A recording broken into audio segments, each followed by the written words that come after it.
Good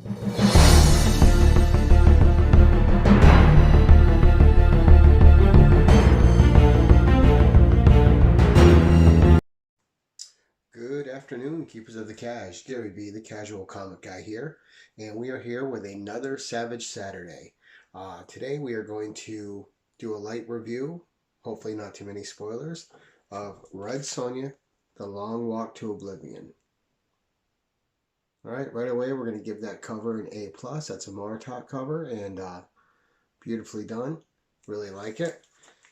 And this is a 40-page one-shot, or is it? That's how it's billed, right? All right. So there's some definite pluses and minuses to this book. It's written by Eric Burnham, art by Tom Mandrake, color by Mohan, letters by Tom Napolitano, and of course I said cover by Moratot. So the art inside, I'm going to give a B+. Most of the time it's solid, it tells the story well. Every once in a while it looks a little sketchy, and sometimes when it looks sketchy it kind of took me out of the story a little. The story is, for the first 3 quarters, an A.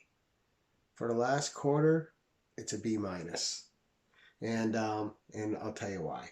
But the main theme of this story is there's a warrior on the way to find Red Sonja. He believes that it's prophesied that only she can kill a demon that's threatening this town of magic where he lives.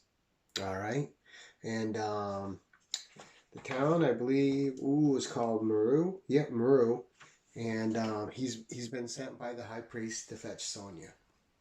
And Meru has a capital, which is Shambhala, right? Woohoo, Lost City. But in here, it's just a capital, and he finds Red Sonja doing what Sonja does. She's in a tavern, she's drinking, and it's his job to convince her to go with them. And one of the strengths of this story is they let Sonja be Sonja. So I always talk about characterization. Do they get the character right? The writer Eric Burnham gets Sonja right. She's definitely a warrior through and through the whole way. He stays away from the tropes of her getting in fights just because somebody wants to better or best her. Yes, she does get in fights. She's a warrior, so you got to expect that, or else you don't have a book, right? So the characterization's on. One of the things I thought he did better than other writers is she has humor. So she's got her fierce fighting spirit, but not everything's dour. She has a joviality about her fighting and a keenness to it, and it's very savage. And this depicts the savagery of her fighting and her confidence of her fighting very well. So it gets an A+ for the characterization of Red Sonja. The supporting characters, I'm gonna give an A+ as well. No, we're gonna knock it down to an A. Tells a little bit of the priest that sent the guy around to find her. The guy that's with her, finding her, he's fleshed out well. You like him. He's a good dude. He has a wife and kid back in the city. That's his drive for wanting to save it and for getting Sonja there. Along the way, they run into a group of guys which they have to do battle with. They lose their mounts. They have to find another mode of transportation to get there fast. And Sonja heard about this winged demon that lives nearby. If she can mount it, she can ride it there. And of course they do, because it's Sonja. And no one's going to tell her she can't do it.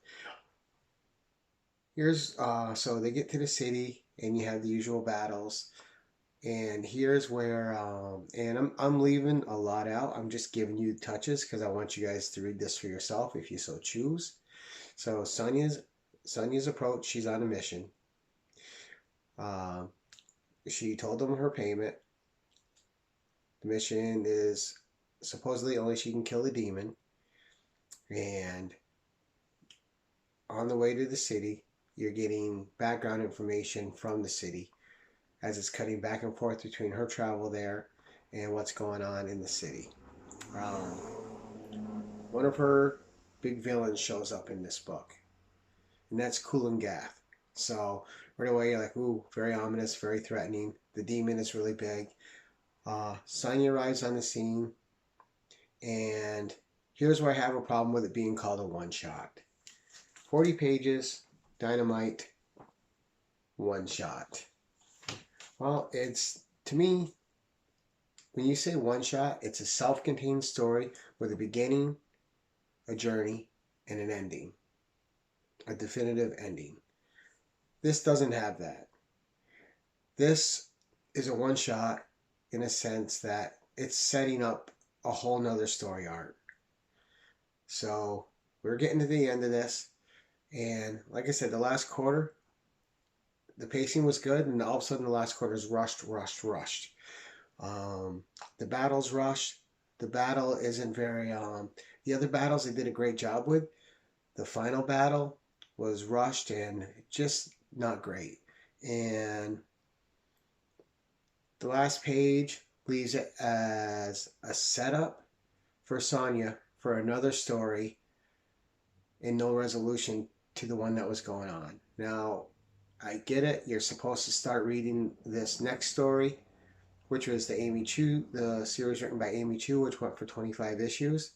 But don't call this a one-shot and then set me up for a 25-issue run of another series. Contain the story in one book.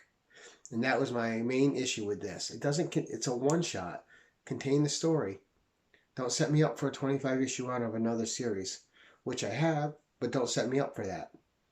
So I had issues with how they left it.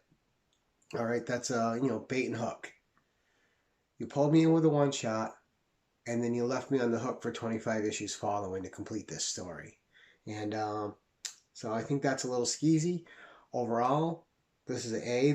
Like I said, the strength of this is really Eric Burnham's writing of Red Sonja. He really nails the character. The character is fun to read. She's savage in battle. She's unforgiving. And she's confident the whole time. And it's the kind of Red Sonja you want to read. I just wish they were able to give it a better conclusion. And I think Eric Burnham would have gave it a better conclusion if Dynamite let him.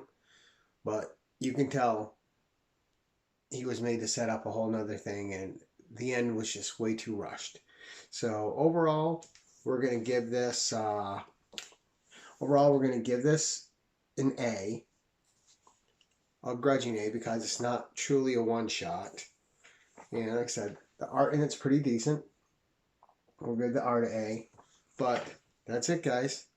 That's my Savage Saturday review of The Long Walk to Oblivion, a Red Sonja one-shot. Not so sure. But there we go.